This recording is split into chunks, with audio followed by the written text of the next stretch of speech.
Lupus একটি autoimmune disease.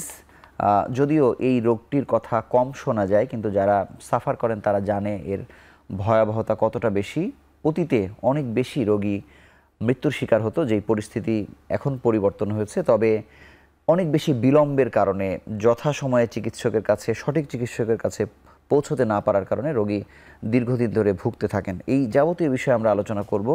আরোগ্য নিকেতনের বিষয় আমরা দিয়েছি লুপাসের চিকিৎসা বাংলাদেশ ও বহির্বিশ্ব। এই বিষয়ে কথা বলতে আমাদের স্টুডিওতে এসেছেন দুজন স্বনামধন্য অতিথি। আমাদের সঙ্গে আছেন অধ্যাপক doctor Shamim Ahmed, dean medicine বিভাগ, বাংলাদেশ মেডিকেল বিশ্ববিদ্যালয়। সঙ্গে আরও আছেন ডাক্তার হাবিব ইমতিয়াজ আহমদ, সহযোগী অধ্যাপক, মেডিসিন ও রিউমাটোলজি বিভাগ, এনাম মেডিকেল কলেজ হাসপাতাল। আপনাদের দুজনকে স্বাগত জানাচ্ছি আমাদের অনুষ্ঠানে। অনুষ্ঠানটি শুরু করবার আগে দর্শক আপনাদের জানিয়ে দিতে চাই, এই অনুষ্ঠানটি সহযোগিতা করছে রেনাটা পিএলসি।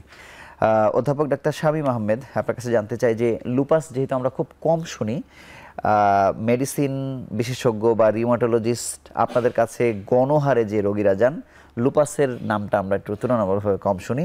লুপাস সম্পর্কে একটু ধারণা নিতে চাই আপনার কাছে। ধন্যবাদ আপনাকে। সেই সাথে আমি বিশ্ব লুপাস দিবস উপলক্ষে সবাইকে আমি শুভেচ্ছা এবং স্বাগত জানাচ্ছি, বিশেষ করে চিকিৎসক এবং রোগী যারা আছেন তাদেরকে। লুপাস একটা অটোইমিউন ডিজিজ। অটোইমিউন ডিজিজ মানে হলো আমাদের বডিতে কিছু কিছু অটো অ্যান্টিবডি তৈরি হয়, যেটা আমাদের বডির কোষগুলোকে ধ্বংস করে।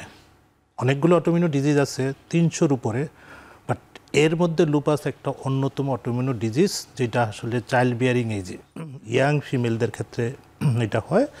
এবং যেহেতু এটা নিজের কোষ নিজেকেই ধ্বংস করে, এই জন্য যেই জায়গায় পেশেন্টের হলো এই অ্যান্টিজেন অ্যান্টিবডিটা হলো ডিপোজিশন হয়, সেই অনুসারে সিমটম হয়। সিমটমগুলোকে সাধারণত আমরা দুই ভাগে ভাগ করি। একটা হলো নন স্পেসিফিক, যেটা হলো অনেক সময় পেশেন্টরা হলো জ্বর নিয়ে আসতে পারে, অ্যানোরেক্সিয়া নিয়ে আসতে পারে, ওয়েট লস নিয়ে আসতে পারে, আর্থাইটিস বা আর্থালজিয়া নিয়ে আসতে পারে, অ্যালোপেশিয়া নিয়ে আসতে পারে। কিছু কিছু ক্ষেত্রে এই অ্যান্টিবডি কিছু মেজর অর্গানকে ইনভলভ করে। মেজর অর্গান বলতে আমরা মিন করছি, ধরেন আমাদের হলো লিভার, হার্ট, ফুসফুস, ব্রেন, নার্ভ। যেখানে অ্যান্টিজেন অ্যান্টিবডিটা ডিপোজিশন হয়, ওই ধরনের সিমটম নিয়ে আসে। ধরেন যদি এটা কিডনিতে যদি হয়, সেই ক্ষেত্রে যেটা পেশেন্ট নিয়ে আসে, অনেক সময় শরীর ফুলা নিয়ে আসতে পারে, প্রস্রাবে হলো প্রোটিন চলে যাওয়া, প্রস্রাবে রক্ত চলে যাওয়া, মানে কিডনির ফাংশন খারাপ হয়ে ক্রিয়েটিনটা বেড়ে যাওয়া, অনেক সময় বুকে পানি জমতে পারে, ফুসফুসে পানি জমতে পারে, তার হাত পা অনেক সময় দুর্বল হয়ে যেতে পারে। ইভেন হলো পেশেন্ট ব্রেনের সিমটম নিয়ে আসলে পেশেন্ট অজ্ঞানও হয়ে যেতে পারে। তো এইটা ডিপেন্ড করতেছে কোন সিস্টেমকে সে ইনভলভ করলো। যদিও এটা আসলে মানে আমরা বলি uncommon disease, but now A days এই অটোইমিউন ডিজিজগুলোর মানে প্রিভিলেন্স কিন্তু আস্তে আস্তে বাড়তে থাকে, যেই কারণে আমরা আসলে এই রোগগুলা মোটামুটি কমনভাবেই আমাদের হলো ইউনিভার্সিটি এবং অন্যান্য মেডিকেল কলেজ বা ইনস্টিটিউটগুলো আমরা পাচ্ছি। বিশেষ করে রিউমাটোলজি যারা প্র্যাকটিস করে তারা অনেকেই এই রোগ সম্পর্কে ওয়াকিবহাল, বাট সাধারণ চিকিৎসক বা সাধারণ মানুষের কাছেও হয়তো এই রোগটা রেয়ার হইতে পারে আর কি। বাট এই রোগটা আমরা এখন মোটামুটি কমনলি আমরা পাচ্ছি। ধন্যবাদ ডাক্তার হাবিব। এই রোগের প্রেক্ষাপটটা যদি আমরা একটু জানতে চাই, যে আগে কেমন আপনারা পেতেন, এখন কত বেশি পাচ্ছেন, মানে সেরকম কোনো হিসেব নিকেশ তো আসলে নাই বাংলাদেশের কোনো রোগের ক্ষেত্রে, তারপরে যদি পরিস্থিতির ধারণা দেন। আচ্ছা, প্রথমত যে বিষয়টা আমি বলতে চাই সেটা হচ্ছে লুপাস যে অটোইমিউন ডিজিজ যে স্যার যেটা বলছেন, এটা আগের তুলনায় আসলে এখন ডায়াগনোসিস হচ্ছে বেশি সব রোগের ক্ষেত্রেই তাই। এখন ডায়াগনস্টিক ফ্যাসিলিটিসও বেড়েছে আমাদের কাছে। পেশেন্টরা অনেক সময় আসছেন, পেশেন্টরা নিজেরাও এখন অনেক বেশি সচেতন, তারা অনেক পড়াশোনা বা অনেক জেনে আমাদের কাছে আসেন বা আমাদের কাছে এসে তাদের রোগ সম্পর্কে জানতে চান। লুপাস রোগটা আসলে ফিমেল, স্যার যেটা বললেন, ফিমেল চাইল্ড বিয়ারিং এজ মানে ইয়াং ফিমেল তাদের আসলে বেশি হয়ে থাকে। মেলদেরও হতে পারে। আমরা যে রেশিওটা বলি 9:1, মানে 9 জন ফিমেল 1 জন পুরুষ, এই রেশিওতে আসলে এই লুপাস রোগটি হতে পারে। আর যদি বলি ইদানিং কেন এত বাড়ছে, এটির একটি অন্যতম কারণ হতে পারে, যেমন এটা একটা যদি আমি প্যাথোফিজিওলজি বা লুপাসের কেন হয় এটা যদি আমি সংক্ষেপে বলতে চাই, একটা তো জেনেটিক প্রিডিসপোজিশন তো আছেই। এর পাশাপাশি দেখা যায় যে এই যে আমাদের চারপাশে এত এনভায়রনমেন্ট পলিউশন বা খাদ্যে যে আমাদের ভেজাল বা দেখা যাচ্ছে রাসায়নিক জিনিসপত্রের এত বেশি প্রাদুর্ভাব আমাদের চারপাশে, খাবার হোক, পরিবেশে হোক, এগুলোর কারণে আসলে এই ধরনের অটোইমিউনিটি বেশি বেশি হচ্ছে। প্লাস আপনার দেখা যাচ্ছে যে এখন ডায়াগনস্টিক ফ্যাসিলিটিসগুলো এত বেশি অ্যাভেলেবল হচ্ছে আস্তে আস্তে, তো এই রোগটা আসলে এখন অনেক আগের থেকে অনেক বেশি ধরা পড়ছে। বাংলাদেশ যে এই যে পরিবেশগত দিক থেকে যে পিছিয়ে বা আমরা দূষণে চ্যাম্পিয়ন বলছি, সে তো আসলে শিশু, কিশোর, নারী, পুরুষ নির্বিশেষে সবাইকেই তো আসলে ক্ষতি করছে। তাহলে কেন নারীরা কেন এগিয়ে আচ্ছা, আক্রান্ত হবার দিক থেকে?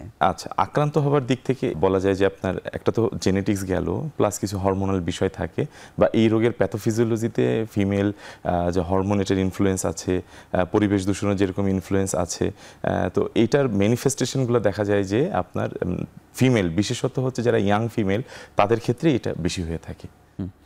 স্যারের কাছে একটু জানতে চাই যে মানে এই রোগটা হবার কারণ কি, বা জেনেটিক্যাল মানে অ্যাটাচমেন্টটা আসলে কি রকম? জেনেটিক্যাল অ্যাটাচমেন্ট আসলে এটা হলো আপনার আমাদের যে ক্রোমোজোম আছে এর মধ্যে আসলে জিন থাকে, এই জিনগুলো সিকোয়েন্সটা অল্টারেশন হয়ে যায়। এইটা একটা হতে পারে, এটা বিভিন্ন কারণে। ডক্টর হাবিব ইমতিয়াজ যেটা বললেন নাকি, এটা আসলে পোস্ট ইনফেকশনের কারণে, একটা ইনফেকশন হলো ওনার সিকোয়েন্সটা চেঞ্জ হলো। আমরাকে বলি জেনেটিক অ্যান্ড ইপিজেনেটিক। ইপিজেনেটিকের মেইনলি ইপিজেনিকটা এখানে ইনভলভ হয়। ইপিজেনিক মানে সিকোয়েন্সটা চেঞ্জ হলো না, কিন্তু তার চারিদিকে স্ট্রাকচারটা চেঞ্জ হওয়ার কারণে এই প্রবলেমটা হয়। আরেকটা ফিমেলদের ক্ষেত্রে ইম্পর্টেন্ট জিনিস হলো আমরা ইস্ট্রোজেন নামে একটা হরমোন, ওই হরমোনটা ইয়াং ফিমেলদের সবসময় বেশি থাকে। ওই হরমোনের একটা ইনফ্লুয়েন্স আছে যে এই ধরনের হলো অটোইমিউন ডিজিজগুলো হলো হওয়ার জন্য আর কি, যেই কারণে দুইটার কারণেই কিন্তু এই সমস্যাটা হচ্ছে। আর আরেকটা জিনিস আমরা এক্স ক্রোমোজোম, মেয়েদের দুইটাই কিন্তু এক্স ক্রোমোজোম, যেই কারণে এই প্রবলেমটা হয়। এক্স ক্রোমোজোম প্লাস হলো আপনার হরমোনাল কারণে পেশেন্টের এই অটোইমিউন ডিজিজগুলো বেশি হয়, তার সাথে এনভায়রনমেন্টাল ইনফ্লুয়েন্স করে। তারপরে পোস্ট ইনফেকশন হতে পারে, অনেক সময় রেডিয়েশন হতে পারে, এটা যে কোনো স্ট্রেসফুল কন্ডিশনের কারণে হতে পারে। কিন্তু স্যার ইনফেকশনের কথাটা যে বলছেন, আমাদের তো বাংলাদেশের পার্সপেক্টিভে আমরা বিশেষ করে সরকারিতে, বেসরকারিতে কিছুটা হয়তো কন্ট্রোল করা যায়, মানে যেমন ইনফেকশন প্রিভেনশন কন্ট্রোল কমিটি আছে, কিন্তু এটা খুব বেশি ওয়ার্ক করে না। আপনি কি ওই সংক্রমণের কথা বলছেন? না, ওই সংক্রমণ না, এগুলো মাল্টিপল আমাদের ধরেন হলো ব্যাকটেরিয়া ভাইরাল ইনফেকশন আছে। এই ক্ষেত্রে মেইনলি হলো পোস্ট ভাইরাল ইনফেকশন। ধরেন একটা ভাইরাল ইনফেকশন হলো, ওই ইনফেকশনের যে অ্যান্টিবডিটা তৈরি হলো ওইটার অ্যাজ এ সিকুইলি হিসাবে এই ঘটনাটা হইতে পারে আর। জি, ধন্যবাদ। ডাক্তার হাবিব, আপনার কাছে জানবো যে যেহেতু এই রোগটি একেবারে পা থেকে মাথা পর্যন্ত সব অঙ্গকে এফেক্ট করতে পারে, ক্ষতিগ্রস্ত করতে পারে, এখানে এই সিমটমের ক্ষেত্রে বুঝতে এক ধরনের অসুবিধা তো আসলে হয়। মানে এইখানে কোন বিড়ম্বনাটা হয় যে আসলে চিকিৎসক ধরতে পারলেন না বা পরে ধরতে পারলেন, সেটি কি ঝামেলা হয়? আচ্ছা, এখানে যেটা দেখা যায় যে শুরুতে যে সিমটমগুলো আসে, একটা যেমন ভেগ সিমটম আমরা যেটাকে বলি, বা এই সিমটমটা অনেক কিছুতে এক্সপ্লেন করা যায়। পেশেন্ট আসেন, দেখা যাচ্ছে ফিভার, লো গ্রেড একটা ফিভার, বা দেখা যাচ্ছে অনেক সময় হাই গ্রেড হয়, বা দেখা যাচ্ছে একটা ফ্যাটিক বা ওনার ক্লান্তি বোধ হচ্ছে, গা ম্যাজম্যাজ করা বা ম্যালেজ, এই ধরনের সিমটমগুলো নিয়ে মানে চোখের সামনে আমরা হয়তো ডেঙ্গু প্রবণ হলে ডেঙ্গু প্রবণ, বা দেখা যাচ্ছে অন্য কোনো ইনফেকশন বা অন্য কোনো কিছু দিয়ে আমরা এটাকে এক্সপ্লেন করতে যাই।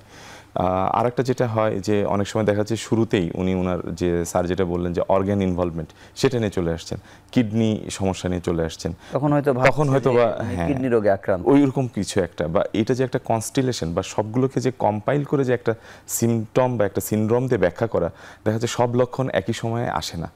বা দেখা যাচ্ছে যে এইটার যে ধরেন জ্বর বা 2-3 দিনের জ্বর বা কিছু দিনের জ্বর, এখানে যে এরকম একটা বড় ব্যাধি লুপাস, তাকে যে আপনার একটা ডিডি হিসেবে রাখা, ডিফারেন্সিয়ালস হিসেবে রাখা, এইখানে আসলে মানে সমস্যাটা হয়। এটির পাশাপাশি দেখা যায় যে উনি প্রাইমারি ফিজিশিয়ানের কাছে যাচ্ছেন, ওনার হয়তো বা লুপাস সম্পর্কে একটু কম, বা উনি যে এটাকে একটা রেসপেক্টেড রিমাটোলজিস্ট বা এই ডিপার্টমেন্টে যে উনি রেফার করবেন, এইখানে আসলে রেফারেল সিস্টেমের একটা দুর্বলতা থাকার কারণে পেশেন্টরা আমরা পাচ্ছি দেরি করে, বা যখন পাচ্ছি দেখা যাচ্ছে তাদের একটা এন্ড অর্গান ড্যামেজ হয়ে যাচ্ছে। তো সেক্ষেত্রে আসলে আমাদের যে করণীয়টা, আমাদের যে ভূমিকাটা অনেকাংশেই একটু ম্লান হয়ে যায়। তারপরও চিকিৎসা নিলে আসলে এই রোগগুলো মোটামুটি ঠিক থাকে। কিন্তু আমি অধ্যাপক শামীম আহমেদ আপনার কাছে জানতে চাই যে এই যে আপনাদের যেহেতু ওরিয়েন্টেশন আছে, আপনারা ভালো জানেন লুপাস সম্পর্কে, আপনারা তো এই এত লক্ষণের মধ্যে তো এক্সক্লুড করতে করতেই তো আপনি সন্দেহ করছেন যে এটি আসলে লুপাস, মানে সেটি আসলে কিভাবে করেন? না, আসলে ভালো জানি কথাটা আসলে ওইভাবে আমরা বলবো না, বাট এই রোগের যেহেতু আপনারা এই রোগের চিকিৎসা করতে করতে আসলে এই রোগগুলো নিয়ে ডিল করি, তো সেই ক্ষেত্রে আমাদের একটা মানে অন্য সন্দেহের সাথে সাথে আপনাদের কাছে লুপাসটাও চলে আসে আর কি।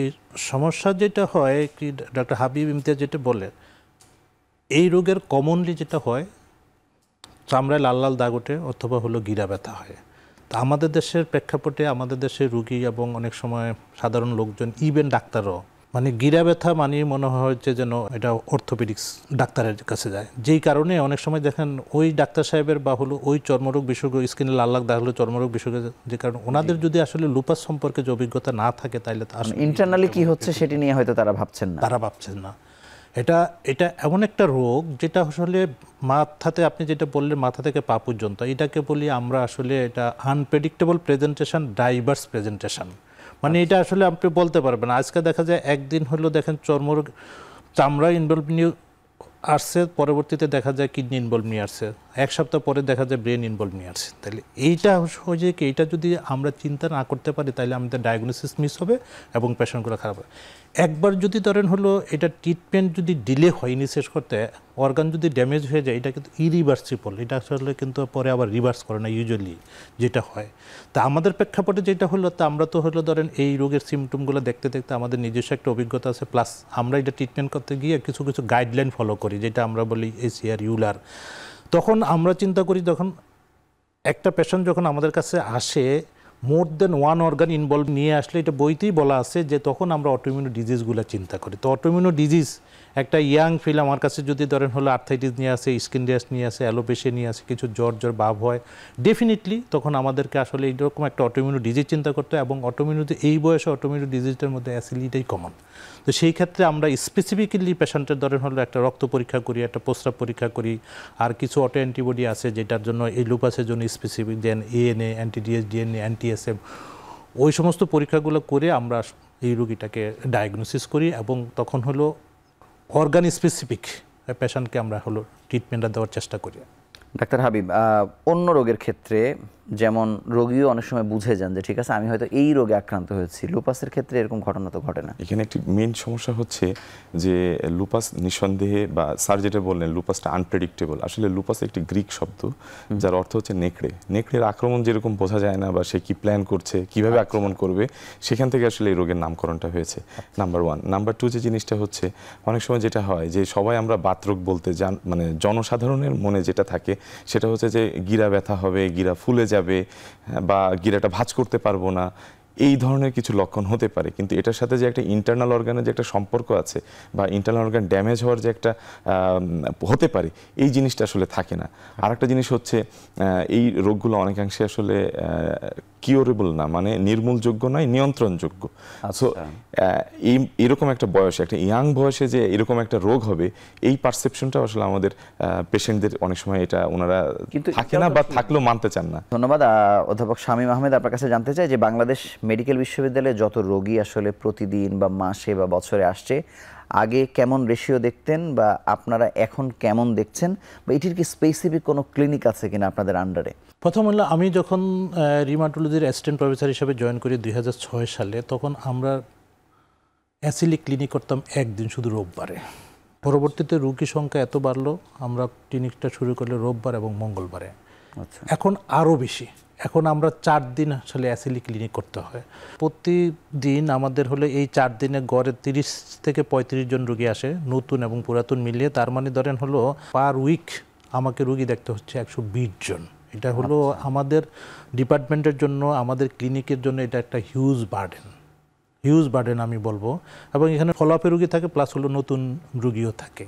এবং এই বাড়ার কারণেই এখন আমরা আসলে আমাদের মানে সোসাইটি বলেন, যেন আমি বাংলাদেশ রিমাটোলজি সোসাইটির জেনারেল সেক্রেটারি, এবং আমাদের ডিপার্টমেন্ট বলেন বাংলাদেশ মেডিকেল ইউনিভার্সিটির রিমাটোলজি ডিপার্টমেন্ট বলেন, আমাদের ইচ্ছা, আমরা চাচ্ছি এই পেশেন্টগুলো একটু ডিসেন্ট্রালাইজ করে দেওয়ার জন্য। না হলে আমরা এত রোগীর বার্ডেন, অন্যান্য জেনারেল রিমাটোলজির রোগী তো আছে, শুধু অ্যাসিলি রোগী ধরেন আমি যদি ইভেন 120 জন সপ্তাহে রোগী দেখতে হয়, তার মানে কিন্তু অ্যাসিলি রোগী একজন রোগী দেখতে আমাদের দেখা যায় 15 থেকে 20 মিনিট টাইম দিতে হয়। তার মানে আমাদের হলো অনেক সময় শুধু হলো ডেডিকেট করতে হয় শুধু লুপাস রোগীদের দেখার জন্য। আপনাকে অসংখ্য ধন্যবাদ। আমরা ছোট্ট একটি বিরতি নিয়ে আলোচনায় ফিরছি।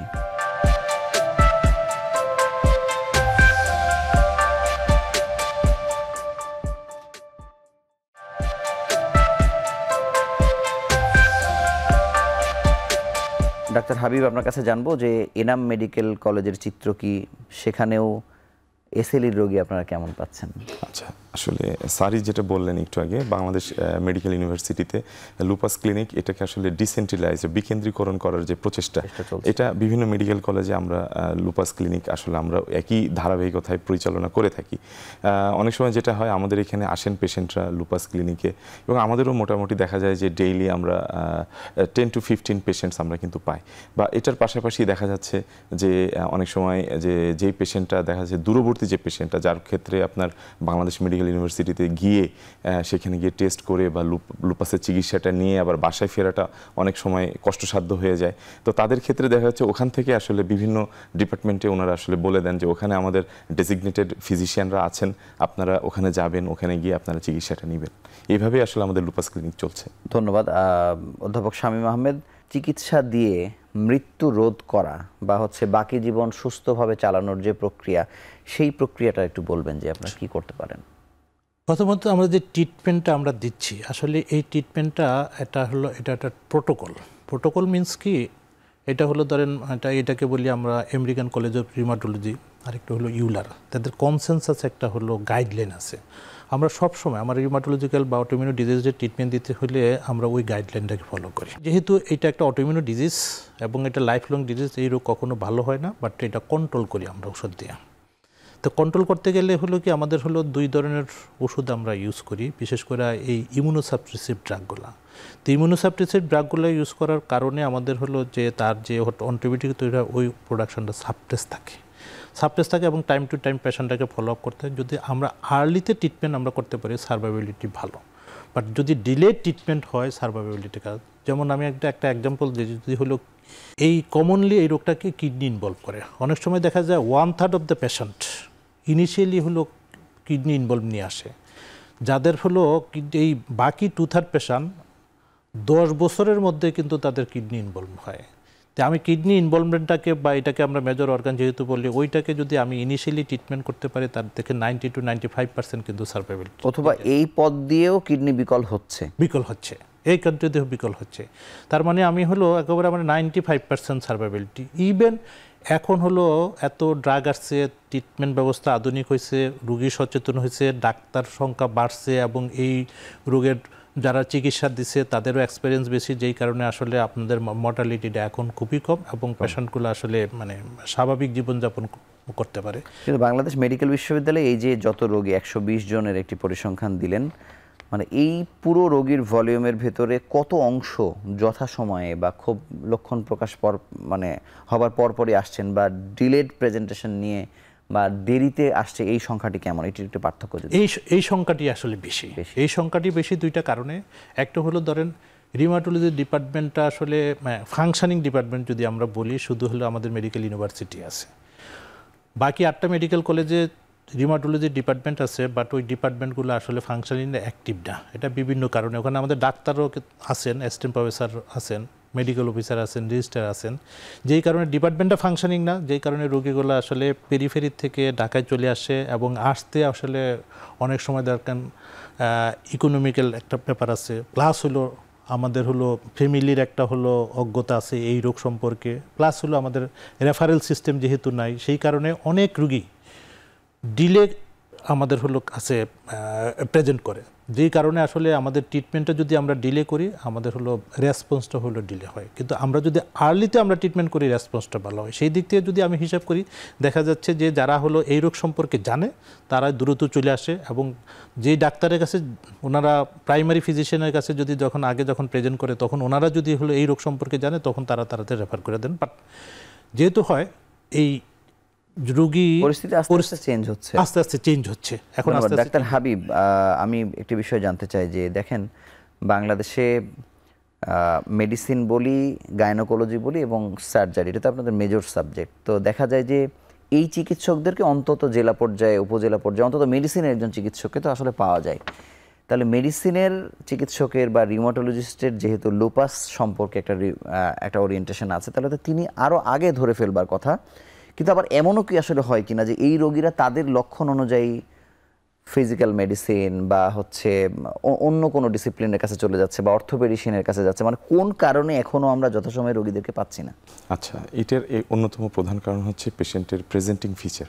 দেখা যাচ্ছে যে যদি জ্বর নিয়ে আসেন বা আপনার ম্যালেরিয়া, ফ্যাটিক, এগুলো যে মানে আমরা বলি নন স্পেসিফিক সিমটম, বা স্কিনের র্যাশ নিয়ে আসছেন, সেটাই যদি মেডিসিনের ডাক্তারের কাছে যাচ্ছেন, উনি যদি চিন্তা করেন যে এটা লুপাস হতে পারে, উনি অথবা রোগটা ধরে। কিন্তু ব্যাপারটা কি এমনও হচ্ছে যে ইন্টারনাল মেডিসিনের যারা আছেন তাদের সবাই আসলে লুপাস সন্দেহ কম করছেন, তাদেরও জানার ব্যাপারে একটু কম সম আছে স্যার, এরকম আছে কিনা? জি, এরকম থাকতে পারে। প্লাস হচ্ছে যদি গিরা ব্যথা হয়, সেক্ষেত্রে ওনারা চলে যান দেখা যাচ্ছে অর্থোপেডিশিয়ানের কাছে।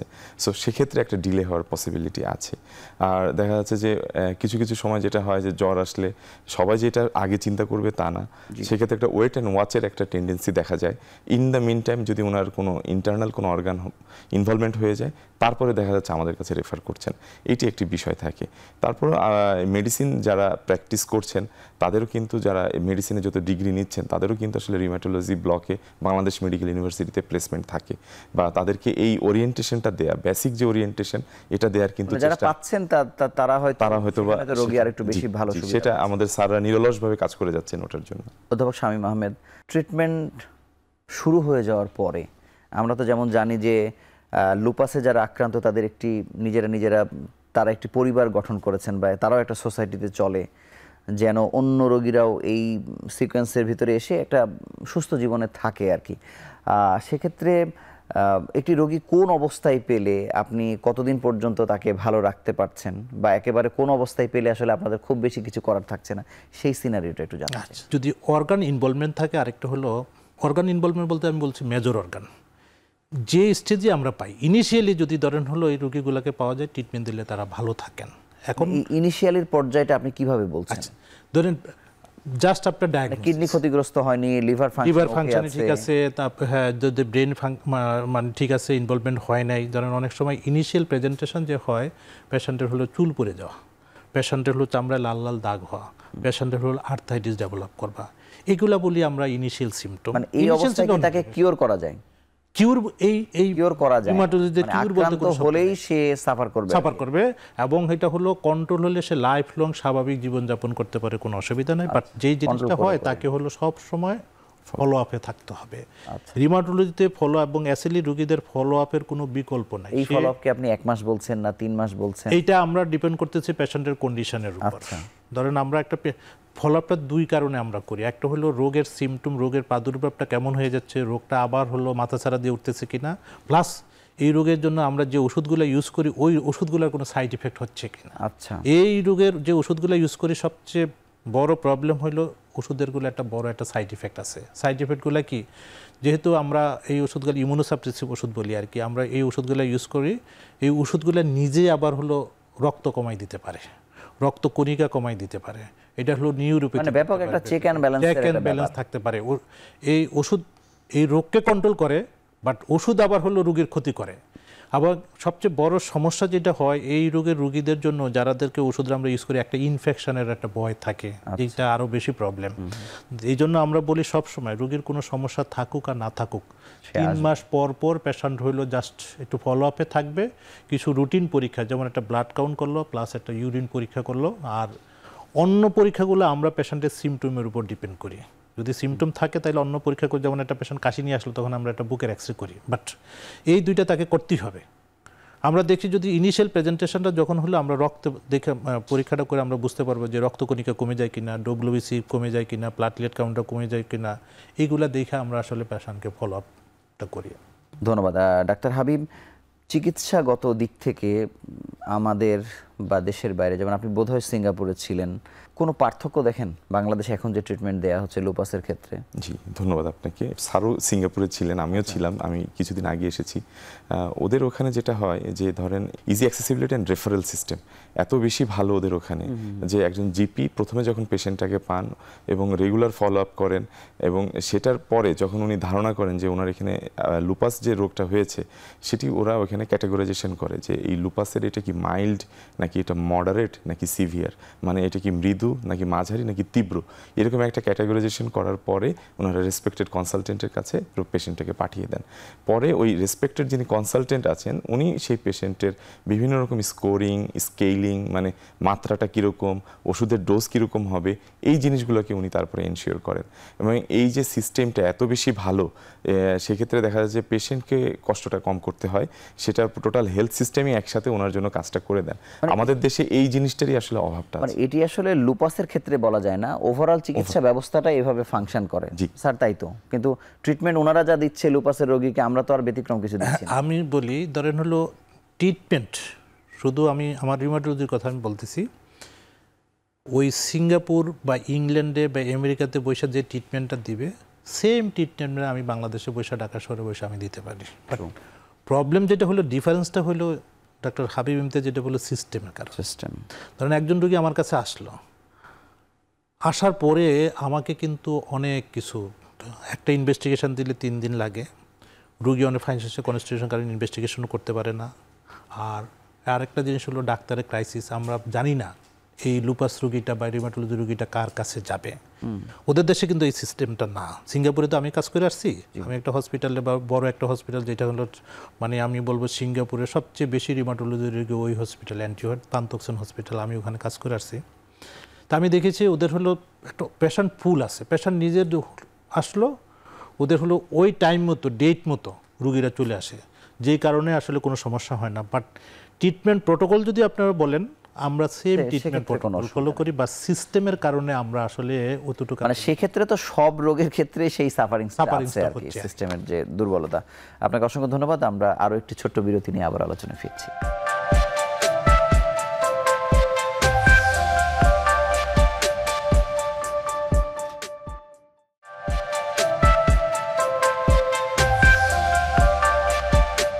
ডাক্তার হাবিব, এখানে লাইফস্টাইল মডিফিকেশনের কথা আমরা সব রোগের ক্ষেত্রে বলি, এক্ষেত্রে আসলে কেমন? আসলে শুধু লুপাস না, যে কোনো রিমাটোলজিক্যাল ডিসঅর্ডার বা রিমাটোলজি পেশেন্টদের ক্ষেত্রে জীবনযাপন পদ্ধতিটা একটু ডিফারেন্ট হয়ে থাকে। সেক্ষেত্রে আমরা বরাবর যেটাকে এমফেসিস করি, মানে এটি আসলে ওনার ট্রিটমেন্টেরই একটা পার্ট, যার মধ্যে অন্যতম হচ্ছে যে আমরা যেটা বলি যে ধরেন যেহেতু এটা ফিমেলদের বেশি হয়, সেক্ষেত্রে ফলো আপে থাকার যে গুরুত্বটা সেটা আমরা বারবার বোঝানোর চেষ্টা করি ওনাদেরকে। তারপরে হচ্ছে ওজন নিয়ন্ত্রণে রাখা, ধূমপানের অভ্যাস থাকলে সেটা পরিহার করা, তারপর হচ্ছে খাওয়া দাওয়া, খাবার দাবারের যে বিষয়টা, শাকসবজি, ফলমূল, মাছ, এই খাবারগুলো বেশি খাওয়া, দুধ বেশি করে খাওয়া, এই জিনিসগুলোকে আমরা এনকারেজ করি। ইনফেকশনের একটা প্রবণতা থাকে, আমরা ওনাদেরকে এনকারেজ করি আপনারা টাইমলি কিছু ভ্যাকসিন বা টিকা নিয়ে ইনফেকশন থেকে দূরে থাকবেন, এই জিনিসগুলো বোঝানো। এটির পাশাপাশি দেখা যাচ্ছে যে এখানে একটা যেহেতু ইয়াং ফিমেল পেশেন্টরা বেশি থাকেন, এখানে কন্ট্রাসেপটিভ একটা অনেক বড় ইস্যু হয়ে আসে। সেক্ষেত্রে ইস্ট্রোজেন জাতীয় ওষুধগুলোকে আমরা পরিহার করে অন্য কন্ট্রাসেপটিভ মেথডগুলো ইউজ করা, এই বিভিন্ন জিনিসগুলোকে আসলে আমাদের কোনো নিষেধাজ্ঞা কি আছে যে এগুলো তো পালনীয় আর যেগুলো পালন করা যাবে না বা ভয়ের, এই রোগকে বাড়িয়ে দিতে পারে, এরকম কি? আচ্ছা, এই জীবনযাপন পদ্ধতির অন্যতম একটা জিনিস হচ্ছে আপনার রিঅ্যাসুরেন্স। আমরা আমাদের পেশেন্টকে যেটা রিঅ্যাসুর করি যে আপনার একটি রোগ হয়েছে, এটা যেরকম সত্য, রোগের চিকিৎসাও আছে, এবং এই রোগের চিকিৎসা করলে আপনি মানে 8-10টা সাধারণ মানুষ যেভাবে জীবনযাপন করে আপনি সেভাবে জীবনযাপন করবেন। সো এই দিক থেকে বলতে চাই যে আপনার ওইরকম স্পেসিফিক কোনো নিষেধাজ্ঞা ওনাদের জন্য নেই। যদি ইন্টারনাল অর্গান ইনভলভ করে বা অন্য কোনো সমস্যা থাকে, সেই অনুযায়ী স্পেসিফিক কিছু নিষেধাজ্ঞা চলে আসে, বাট অ্যাজ এ হোল বা জেনারেলি ওইরকম কোনো আসলে নিষেধাজ্ঞা ওনাদেরকে আমরা দিই। আচ্ছা অধ্যাপক শামীম, আপনার কাছে জানবো যে এটির খরচ বা কত বছর পর্যন্ত, যেহেতু লাইফ লং আপনি চিকিৎসা নেওয়ার কথা বলছেন, যেমন আমরা কিডনি বিকল যখন হয়ে যাচ্ছে, মানে কারণ যাই হোক না কেন, তাকে তো আসলে উনি পারছেন না, ড্রপ আউট হয়ে যাচ্ছেন, লুপাসের রোগীদের ড্রপ আউটের হার কীরকম? ড্রপ আউটের হারটা আগে বেশি ছিল, তবে ইদানিং কম কম কম বেশি ছিল এই কারণে, যেহেতু ফিমেলদের হয়, সমস্যা হলো মহিলারা নিজেরও চিকিৎসা করতে চাচ্ছে না, আর ফ্যামিলির থেকে বিশেষ করে শ্বশুর বাড়ির পক্ষ থেকে একটা সবসময় একটা বাধা থাকে আর কি, যে চিকিৎসার ব্যাপারটা আর কি, বিশেষ করে যারা আসলে এই রোগ সম্পর্কে জানে না ফ্যামিলিতে, আসলে মানে অজ্ঞতার কারণে আর কি। তো এখন আমাদের আসলে এই ড্রপ আউটটার কারণে অনেক রোগীরা কিন্তু আসলে অঙ্গ প্রত্যঙ্গ বিকলে, বিশেষ করে কিডনি নষ্ট হয়ে যায়, ফুসফুসের সমস্যা, হার্টের সমস্যা হচ্ছে, এগুলা কিন্তু রোগীদের কমনলি হচ্ছে। মানে উনিও একটা অন্য 10টা রোগের মতোই মনে করছে, অন্য 10টা রোগের মতো মনে করছে। দেখেন অনেক সময় জ্বর আসলো, অনেক সময় প্রেশার ডায়াবেটিসের মতো রোগ, প্রেশারের রোগীরা হলো ওষুধ খাচ্ছে প্রেশার কন্ট্রোল থাকলে ভালো, ডায়াবেটিসের রোগীরা ওষুধ খাচ্ছে ডায়াবেটিস কন্ট্রোল থাকতে ভালো। কিন্তু এখানে প্রবলেম যেটা হয়েছে, আপনি তো ওই যে আমি আগে আপনাকে যেটা বললাম যে ওষুধের রোগ তো আছেই, তারপরে ওষুধেরও সাইড ইফেক্ট আছে। আপনি ওষুধ খাচ্ছেন, ওষুধের জন্য আপনাকে ফলো আপে কিন্তু থাকতে হবে, বটেই। না হলে কিন্তু ওষুধের জন্য যে সাইড ইফেক্ট সেটা কন্ট্রোল করতে পারেন। তো এই জন্য অন্যান্য রোগীদের তুলনায় এই রোগীদের ড্রপ আউটের সংখ্যাটা একটু বেশি, বাট আগের থেকে অনেকটা কমে আছে যেহেতু রোগীদের মধ্যে সচেতনতা বাড়ছে, আবার মানুষের আর্থিক নিরাপত্তা কিছু বাড়ছে। আমরা যদি ধরেন হয়তো একটু বিকেন্দ্রীকরণ করে দিতে পারতাম রিমাটোলজিটাকে, সেই ক্ষেত্রে এই ড্রপ আউটের হারটা আরও কমে যেত। ধরেন পেরিফেরিতে একজন রোগী ঢাকায় আসা চিকিৎসা নিয়ে আবার ঢাকা ব্যাক করা প্রতি 2 মাস 3 মাস 4 মাস পর আসে, এটা ভেরি ডিফিকাল্ট। এটা আমরা যেমন সৈয়দ আতিকুল হক স্যারকেই একবার মানে প্রশ্নই আমি করেছিলাম যে মানে উনি মানে পোস্ট ক্রিয়েশনের জায়গাতে খুব বেশি কাজ করতে পারেন নাই, এই সাবজেক্টটাকে যত বেশি পরিচিত করতে পেরেছেন বা এটি নিয়ে যত কাজ করতে পেরেছেন, এটির অনেক বাস্তবতার কথা উনি বলেছেন। কিন্তু এখন আপনারা কি চান, মানে কি হলে বা পোস্ট ক্রিয়েশনটা কোন পর্যায়ে গেলে অন্তত রোগীদের এই সাফারিংসটা কমতো, বা রিমাটোলজিস্টটা কতদূর পর্যন্ত ছড়িয়ে আছে বাংলাদেশে? না, যদি স্যার তো আসলে সত্যি কথা বলে, স্যার তো আমাদের ডাইরেক্ট সবার আমরা টিচার, হ্যাঁ, এবং বলা যায় যে বাংলাদেশের একজন মডেল চিকিৎসক। না, শুধু বাংলাদেশের মডেল চিকিৎসক না, উনি বিশ্বের একজন মডেল চিকিৎসক। আপনি হলো বিশেষ করে রিমাটোলজি সম্পর্কে যেখানেই আপনি যাবেন ওনার নাম বললে সবাই চিনে। তো সেই ক্ষেত্রে উনি যে আসলে ডিলে হয়েছে তা না, এটা একটা সিস্টেমের কারণে পোস্ট ক্রিয়েশনটা একটু সমস্যা হয়েছে। ইনিশিয়ালি আমরা যেটা করছি, আমরা 8টা মেডিকেল কলেজে হলো পোস্ট ক্রিয়েশন হয়েছে। এখন তো বাংলাদেশে সরকারি মেডিকেল কলেজের সংখ্যা অনেক বেশি, তো অনেক বেশি এই কারণে, এবং হলো সাবজেক্ট 13টাতেও পৌঁছাতে পারেননি। না, আমরা 13টাতে পৌঁছে যেত, বাট আমরা একটা জেলা শহরের কথা তো বাদ দিছি। বাট রিসেন্টলি গত কয়েক মাস আগে এই সরকার ক্ষমতায় আসার পরে আমি একটা প্রপোজাল রেডি করে আমরা পাঠাচ্ছি, আমরা এটা কাজ চলতেছে। এইটা সমস্ত সরকারি মেডিকেল কলেজগুলোতে এবং ডিস্ট্রিক্ট লেভেলে রিমাটোলজি একদম কনসালটেন্টের পোস্ট ক্রিয়েট করার জন্য আমরা পাঠাইছি। এতে যে সুবিধা হবে, রিমাটোলজি রোগীগুলো শুধু অ্যাসিডিক চিকিৎসা দিবে তা কিন্তু এটা হলো কি, এটা যেটা হলো এইটাই হলো এমন একটা রোগ যেখানে পেশেন্টের হলো মর্টালিটি, মরবিডিটি এবং হলো যেটা আমরাকে পঙ্গুত্ব বলি আর কি, এই রোগে সবচেয়ে বেশি হয়। যে কারণে আমি যদি আর্লিতে ট্রিটমেন্ট দিতে পারি তাহলে এই পঙ্গুত্বের থেকে হলো রেহাই পাবে, তারপরে সমাজে বার্ডেন, ফ্যামিলির বার্ডেনটা, দেশের বার্ডেনটা আমরা কমে যাবে। ডাক্তার হাবিব, আপনার কাছে জানবো যে বাংলাদেশে যেমন দেখা যায় যে আমি একজন চিকিৎসক, আমি পলিটিক্যালি খুব ওরিয়েন্টেড, আমি চাই যে আমার সাবজেক্টের পোস্ট ক্রিয়েশন হোক অথবা এখানে সুপার স্পেশালিটি তৈরি হোক, এই যে একটা হজবরল একটা অবস্থা আমরা বহু বছর ধরে আসলে দেখছি। ইন্টারন্যাশনালি আসলে কি হয় যে আমি বাংলাদেশের মানে ওই দেশের রোগীকে ভাগ করলাম, কোন রোগীর পরিস্থিতি খারাপ, তার পোস্ট ক্রিয়েশন কীরকম থাকে, ওইটা একটা সিস্টেমেটিক্যালি সব কিছু হয়। এই জায়গা থেকে আমরা সব থেকে বেশি পিছিয়ে কিনা? জি, ধন্যবাদ আপনাকে। হ্যাঁ, আসলে WHO বা CDC বিভিন্ন যে ডেজিগনেটেড বডিগুলো আছেন, তারা কিন্তু একজন মানে জনপদে তাদের জনসংখ্যা অনুযায়ী কতজন কনসালটেন্ট বা স্পেশালিস্ট থাকবেন, কতজন মেডিকেল ডাক্তার থাকবেন, আবার রোগের প্রকোপটাকে বের করে তারা দেখা যাচ্ছে যে আপনার সেই অনুযায়ী তাদের পোস্ট কীরকম লাগবে, কতটুকু লাগবে, কোন জায়গা পর্যন্ত আমার এই ডাক্তার সাহেবকে দিতে হবেন, এই জিনিসগুলো কিন্তু ওনারা ঠিক করেন। এটার জন্য জনপ্রশাসন মানে জনস্বাস্থ্য প্রশাসন বলে একটা সেপারেট একটা ডিপার্টমেন্ট আছে, তারা এটা নিয়ে দিনরাত কাজ করে থাকে। এই জায়গাতে আমাদের একটু ল্যাকিংস আছে বলে আমি মনে করি। আমরা যেভাবে চাই করে ফেলি আর কি। স্বাস্থ্য সংস্কার কমিশনে আমাদের অধ্যাপক সৈয়দ আতিকুল হক স্যার ছিলেন। এখানে মানে অনেক বড় বড় বিষয়ে প্রস্তাবনা আসছে, এখানে রিউমাটোলজি বা এই এরিয়া থেকে কোনো সুখবর আছে কিছু?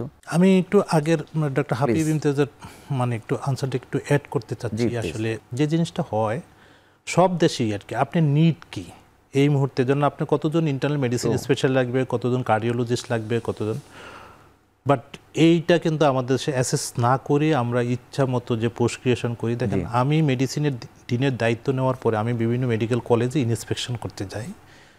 2 কারণে ইন্সপেকশনে যাচ্ছি। একটা হলো নতুন করে কোনো কোর্স খোলা যাবে কিনা, কেউ যদি অ্যাপ্লিকেশন করে ওইটা ইন্সপেকশন। সেকেন্ড আরেকটা হলো কি, যে কোর্সগুলো চলতেছে আমাদের MD/MS, ওইটার কোয়ালিটিটা কেমন, ওইটা দেখার জন্য আমরা যাচ্ছি। আসলে সবচেয়ে বড় প্রবলেম যে জিনিসটা হলো কি, আমাদের আসলে কোনো পরিকল্পনা ছাড়া, কোনো প্ল্যান ছাড়া, ওই যে আপনি যেটা বলেন পলিটিক্যাল ইনফ্লুয়েন্স, আজকে আমি পলিটিক্যালি অ্যাক্টিভ, আমি একটা কোর্স করে দিলাম অমুক মেডিকেল কলেজে, যেই কারণে আসলে দেখা গেছে যে এবং প্রাইভেট মেডিকেল কলেজ যেগুলোতে আপনি কোর্সের অনুমোদন দিয়ে দিচ্ছেন, যেটা আসলে দেশের মেডিকেল সায়েন্সে দেশের ভবিষ্যতের জন্য এটা আসলে খুব খারাপ দিক হয়ে আনতে। তো এখন আমরা চাচ্ছি এগুলা কিভাবে রিফর্ম করা যায়। আসলে রিফর্ম করাটা ভেরি ডিফিকাল্ট। এখন আমরা বন্ধের সুপারিশও করছি, কিন্তু আমি দিলাম কেন যে পারে না, যে মেডিকেল কলেজ আসলে না, একটা জিনিস একটা আপনি শুরু করে দিয়ে আবার আপনি বন্ধ করে দিবেন, এটা কিন্তু আসলে ভেরি একটা হলো খুব কঠিন। আমার গ্রামে রাজশাহী বিশ্ববিদ্যালয় থেকে 5 কিলোমিটার দূরে একটি মেডিকেল কলেজ আছে, এবং আমরা তো এটিকে বলি যে মৃত্যু ফাঁদের মতো। যদি সেটি না থাকতো তাহলে তিনি হয়তো সরাসরি রাজশাহী মেডিকেলে যেতেন, কিন্তু যখনই উনি একটা হোপ পাচ্ছেন এখানে একটা মেডিকেল কলেজ আছে, ওখানে যেতে গিয়েই তো উনি আরেকটা ভুল করছেন, এবং আমরা অসংখ্য দুর্ঘটনা আসলে দেখছি।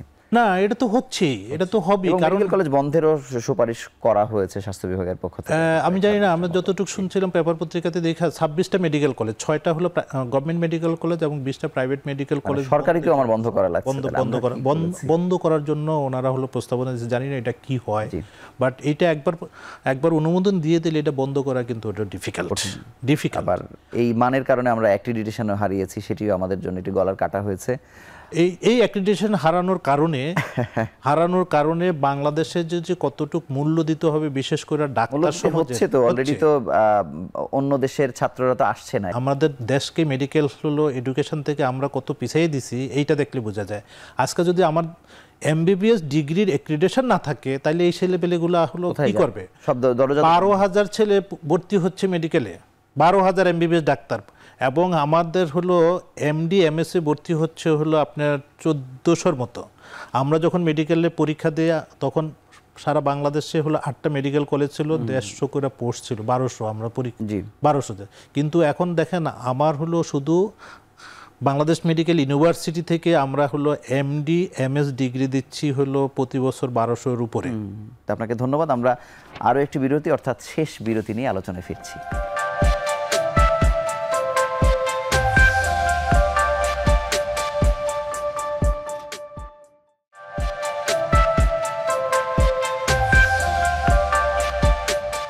ডাক্তার হাবিব, যেহেতু আমাদের ইয়াং এনার্জেটিক বা যেভাবে বলি না কেন তরুণীরাই বেশি আক্রান্ত হচ্ছে, তারা তো গর্ভবতী হন একটি সময়ে, সেই সময় তো এই রোগটা তিনি বহনও করেন, মানে এটির ম্যানেজমেন্টটা কত জটিল হয়ে যায়? লুপাস ইন প্রেগনেন্সি এটি একটি বড় চ্যালেঞ্জিং একটা বিষয়, এবং এক্ষেত্রে দেখা যায় যে দুটি ডিপার্টমেন্ট, বিশেষত গাইনি ডিপার্টমেন্ট এবং আমরা রিউমাটোলজিস্ট যারা আছি তাদেরকে আসলে সমানভাবে কাঁধে কাঁধ রেখে এই চ্যালেঞ্জটাকে মোকাবেলা করতে হয়। যদি রোগটা কন্ট্রোলে থাকে, আমরা যেটা বলি যদি 6 মাস কন্ট্রোলে থাকে এবং উনি যদি সেরকম কোনো ইমিউনোসাপ্রেসিভ ড্রাগের উপরে না থাকেন, সেক্ষেত্রে আমরা এটাকে একটি প্ল্যান প্রেগনেন্সি, আমরা সবসময় এটা বলে থাকি, আপনারা একটি প্ল্যান প্রেগনেন্সির মাধ্যমে যাবেন এবং রেগুলার ফলো আপে থাকবেন। সেক্ষেত্রে ফলো আপের মাত্রাটা আমরা বাড়িয়ে দিই এবং দেখার চেষ্টা করি যে এটার কারণে কোনো সমস্যা হচ্ছে কিনা, মানে লুপাসের কোনো ইম্প্যাক্ট পড়ছে কিনা মা ও শিশুর উপরে, মানে এমনি পড়ে কিনা, যদি অর্গান মানে যদি অর্গান ইনভলভমেন্ট থাকে সেক্ষেত্রে আপনার ক্ষতি হতে পারে। বাচ্চার যে ক্ষতিগুলো হতে পারে সেটা হচ্ছে আপনার বাচ্চার আমরা যেটা বলি গ্রোথ কমে যাওয়া, আইইউজিআর বা গ্রোথটা কমে যাওয়া। অনেক সময় যদি লুপাস রোগটা সিভিয়ার হয় সেক্ষেত্রে গর্ভকালীন অবস্থায় মৃত্যু হতে পারে বাচ্চার। এটির পাশাপাশি অনেক সময় দেখা যায় যে রিকারেন্ট অ্যাবর্শন হয়ে যায়, মানে উনি প্রেগনেন্সিটা ধরে রাখতে পারছেন না, 10 সপ্তাহ পরে দেখা যাচ্ছে ওনার অ্যাবর্শন হয়ে যাচ্ছে। এটার পাশাপাশি এটি হচ্ছে মানে প্রেগনেন্সির উপরে যে ব্যাড আউটকামটা, বা যদি কোনো ড্রাগ পেয়ে থাকেন সেই ড্রাগের কারণে বাচ্চার উপরে বিভিন্ন রকম সাইড ইফেক্ট এগুলো আসতে পারে। তার মানে হচ্ছে যে এই সময়ে গাইনোকোলজিস্টের পাশাপাশি অবশ্যই রিউমাটোলজিস্টদের কাছেও তার একটি নিয়মিত যোগাযোগ থাকা লাগবে বা ফলো আপে থাকা লাগবে। স্যারের কাছে একটু জানতে চাই যে বাংলাদেশ মেডিকেল ইউনিভার্সিটির সাবেক উপাচার্য আমাদের এখানে এসেছিলেন, অধ্যাপক সাইদুর রহমান। আমরা কয়েকদিন আগে বর্তমান উপাচার্যের সঙ্গে কথা বলেছি। একটি স্বপ্ন ছিল বাংলাদেশ মেডিকেল বিশ্ববিদ্যালয় একটি গুণগত পরিবর্তনের দিকে যাচ্ছে, এটি একটি রেফারেল সেন্টারের মতো হবে, গণহারে সবাই সেবা নেবে না, একইভাবে একাডেমিক্যালি এটাকে অনন্য মাত্রায় নিয়ে যাওয়া হবে, ওষুধের সহজ প্রাপ্যতার ব্যাপারে একটু জোরদার করা হবে। এই 9 মাসে কি কি করতে পারলেন বা কোন দিকে যাচ্ছি আমরা? আসলে এক কথায় যদি আমি আনসার দিই, এটা বড় ডিফিকাল্ট, কিন্তু সেই দিকে আমাদের যে স্বপ্ন বাস্তবায়নের ক্ষেত্রে আমরা অনেক অনেক দূর হলো পিছনে। এটার হলো বিভিন্ন কারণও আছে। যদি একটা কারণ বলি, দেখেন বিগত সরকারের আমলে যে কাজটা হয়েছে 15-16 বছরে, 15-16 বছর ম্যাক্সিমাম ক্ষেত্রে যারা আসলে যোগ্য, যারা আসলে ডেডিকেটেড, যে কোনো সাবজেক্টের ক্ষেত্রে বলি, তাদেরকে কিন্তু প্রমোশন দেওয়া হয় না একটা বিবেচনায়, যে হলো এরা মানে ভিন্ন মত পোষণ করে পলিটিক্যালি। আমরা এটা 15-16 বছর পর্যন্ত দেখেছি, 15-16 বছর পর্যন্ত। তো এখন এই রাজনৈতিক বিবেচনায় যখনই আপনি হলো প্রমোশন, ট্রান্সফার, পোস্টিং এগুলো করবেন, তখন তো এই সমস্যাগুলো হবে। এবং আপনি যাবেন 15 থেকে 16 বছর অনেক আমাদের ডাক্তাররা বসেছিল পোস্ট গ্রাজুয়েশন করে, তাদের কোনো প্রমোশন হয় নাই। তো গত কয়েক মাস থেকেই এই আমাদের এই প্রশাসন, আমি ধন্যবাদ দিচ্ছি এই প্রশাসনকে, ওনারা অনেক কষ্ট, অনেক ত্যাগ তিতিক্ষা স্বীকার করে একটা হলো পর্যায়ে হলো নিয়ে আসছেন, এদেরকে হলো প্রমোশন দিয়েছেন। এখন আমাদের হলো আসলে একটু এডুকেশনটাকে রিফর্ম করার একটা ব্যাপার, তো চেষ্টা চলতেছে। বাট এইটা আসলে অনেকগুলো স্টেক হোল্ডার আছে, অনেকগুলো স্টেপ আছে, সবগুলা কিন্তু আসলে এটা ভেরি ডিফিকাল্ট। তবে চেষ্টা চলছে। তো আরেকটা যে জিনিসটা হলো রেফারেল সিস্টেম, এইটা রেফারেল সিস্টেম করলে ভালো হইতে পারে, এটা ভেরি ডিফিকাল্ট। এটা এখন একটা জেনারেল হসপিটালের মতো হয়ে গেছে। আপনি কখনোই কোনো জেনারেল হসপিটাল দিয়া পোস্ট গ্রাজুয়েট মেডিকেল এডুকেশনটা কিন্তু আসলে কোয়ালিটি কখনো ইমপ্রুভ করা যায় না, যেটা আসলে আমাদের কর্তৃপক্ষ এবং সরকারেরও বোঝা উচিত। বাট সমস্যা যদি হয়েছে, আপনি যদি এটা রেফারেল সেন্টার করে দেন, তাহলে এই রুগীগুলো কোথায় যাবে? তার পাশেই দরকার হয় আরেকটা হসপিটাল করা, আর না হলে আপনি এদের এই রুগীগুলো কোথায় যাবে? ধরুন আজকে আমি অ্যাসিডলি রুগী লিমিটেড করে দিই, আমার তো অন্যান্য হলো ডিপার্টমেন্টগুলো ফাংশনিং না, তাহলে আমার এই রুগীগুলো কোথায়? তো আছে যে আমাদের অদক্ষতা, দুর্বলতা, ভুল প্ল্যানিং, এগুলো কারণে তো আমরা এত বড় একটা প্রজেক্ট নিয়ে সেটা তো সফল করতে পারছি না, সেগুলো তো আছে। স্যার, আমরা অনুষ্ঠানের শেষ প্রান্তে ডাক্তার হাবিব আপনার কাছে জানবো যে লুপাসের ক্ষেত্রে যাদের পরিবারে বা বংশে এরকম সমস্যা আছে বা কেউ আক্রান্ত হয়ে আছেন, তারা কত সহজ ছোট পরীক্ষার মাধ্যমে তিনি একবার অন্তত স্ট্যাটাসটা জেনে নিতে পারেন? আচ্ছা, প্রথম এই প্রশ্নটা আসলে আমরাও আমাদের দৈনন্দিন প্র্যাকটিসে পাই, যে দেখা যাচ্ছে যে কারো বংশে যদি লুপাস হয় বা অন্য কারো এটা হতে পারে কি না। আমরা এটা যেভাবে বলি যে ওনার হয়তো বা সাধারণ 8-10টা মানুষের থেকে ঝুঁকিটা বেশি, কিন্তু এটা আছে বলে যে তার হবেই, আর কারো হবে ওই বংশে, বিষয়টা আসলে এরকম না। তবে হ্যাঁ, যদি লক্ষণ এরকম দেখা যায়, অবশ্যই উনি যেন দেরি না করে একজন বাতরোগ বিশেষজ্ঞ শরণাপন্ন হন এবং অল্প কিছু টেস্টের মাধ্যমেই এই রোগটাকে নির্ণয় করা যায়। স্যার, আমরা তো আশা হতাশা দুই ধরনের কথাই বলছি, লুপাস রোগীদের ক্ষেত্রে আশার কিছু কথা শুনতে চাই। আশার কথা হলো, আসলে প্রথম কথা হলো অনেকের ধারণা আছে যে এটা সোয়াসি রোগ কিনা। এটা সোয়াসি রোগ না, এটা জিন বুতের কোনো আচরণ না, এইটা একটা রোগ, এটা চিকিৎসা করলে ভালো হয় এবং সুস্থ স্বাভাবিক ভালো। আগে অনেক ওষুধ ছিল না, চিকিৎসার পদ্ধতি অত ভালো ছিল না, এখন চিকিৎসার জন্য অনেক নতুন নতুন ওষুধ, চিকিৎসা পদ্ধতি অনেক উন্নত, প্লাস এই রোগের ডাক্তারও আছে। কাজেই লুপাস রোগী বা লুপাস ফ্যামিলি বা পরিবারের সদস্য হতাশ হওয়ার কোনো কারণ নাই। আমাদের এখন 100-র উপরে রিমাটোলজিস্ট আছে, প্রতি বছর ধরেন 5-6 জন, 6 মাস পর পর হলো 5 থেকে 6 জন করে বের হচ্ছে। আমরা চেষ্টা করতেছি এই রিমাটোলজি ডাক্তারদেরকে ডিসেন্ট্রালাইজ করে দেবে বিভিন্ন মেডিকেল কলেজে, এবং ইভেন ডিস্ট্রিক্ট লেভেলে যদি আমাদের পোস্ট ক্রিয়েশনটা হয়ে যায়, তাহলে তো ইভেন ডিস্ট্রিক্ট লেভেলে হলো রিমাটোলজির ডাক্তার পাবে। কাজী রুগীদের হতাশ হওয়ার কোনো কারণ নাই। ইনশাল্লাহ রুগীরা যদি ঠিকমতো ওষুধ সেবন করে, ফলো আপে থাকে, তাইলে সুস্থ স্বাভাবিক অন্যান্য মানে মানুষের মধ্যেই তারা জীবনযাপন করতে পারবে। আর আরেকটা কথা আমি বলতেছি যে এই রোগের সাথে বাচ্চা নেওয়া না নেওয়া, হওয়া না হওয়ার কোনো সম্পর্ক নাই। এর মধ্যে হলো কোনো ওষুধ, আর অনেক সময় লুপাস রোগীদের কাছে কিছু অটো অ্যান্টিবডি তৈরি হয়, যেটাকে আমরা বলি অ্যান্টিফসফোলিড অ্যান্টিবডি সিন্ড্রোম।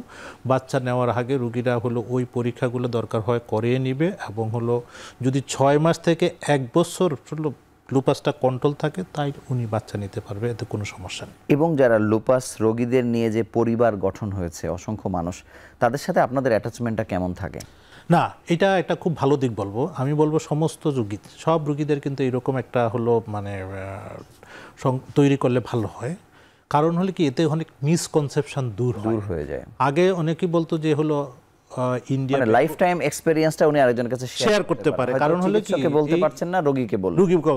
কারণ এই রোগীরা অনেকেই দেখে বিদেশে চিকিৎসা নিয়ে আসছেন, ওখানে গেলে যে আসলে তেমন কোনো ডিফারেন্স নাই, এইটা অন্তত সেটা তো রোগীরা এসে বলেনও, আবার ম্যাল ট্রিটমেন্টের শিকার হন, ম্যাল ট্রিটমেন্টের শিকার হয়। কারণ অনেক সময় ধরেন হলো বিদেশে গেলে যে ভালো চিকিৎসা পাবে, ওই রোগের ডাক্তার বা ওই রোগ সম্পর্কে যার অভিজ্ঞতা তেমন নাই তার কাছে গিয়ে যদি দেখায় তাহলে সে তো ভালো চিকিৎসা পাবে না, সে তো মেল ট্রিটমেন্ট, সেটা বাংলাদেশের জন্য আরও খারাপ অবস্থা হবে। তো এই মিসকনসেপশনগুলো দূর হওয়ার জন্য আসলে এরকম একটা সংগঠন তৈরি করলে ভালো হয়। ওনাদের সাথে আমাদের যোগাযোগ হয়, আমরা অনেক সময় একসাথে প্রোগ্রামও করি, রুগীদেরকে অ্যাওয়ারনেস ডেভেলপ একটা পরিবারের মতো হয়ে গেছে আর কি।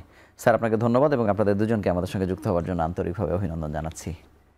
আমাদের পুরো আলোচনায় যেটি আমরা বুঝেছি, কেউ যদি লুপাস রোগে আক্রান্ত হয়ে যান তিনি অবশ্যই আমৃত্যু একজন রিউমাটোলজিস্টের শরণাপন্ন হয়ে থাকবেন, যেন তিনি জানতে পারেন যে তার এই রোগের প্রোগ্রেসিভ কীরকম বা তিনি সুস্থ আছেন কি নেই। এটি খুবই গুরুত্বপূর্ণ। এবং কারো পরিবারে যদি কেউ আক্রান্ত হয়ে যান, অন্তত সাধারণ কিছু পরীক্ষার মাধ্যমে আপনিও জেনে নিতে পারেন যে আপনি এই যন্ত্রণার জালে আটকে যাচ্ছেন কিনা। আপনি যদি জানতে পারেন তাহলে আপনি একই পদ্ধতিতে একজন বিশেষজ্ঞ চিকিৎসকের শরণাপন্ন হন এবং সুস্থ জীবনযাপন করুন।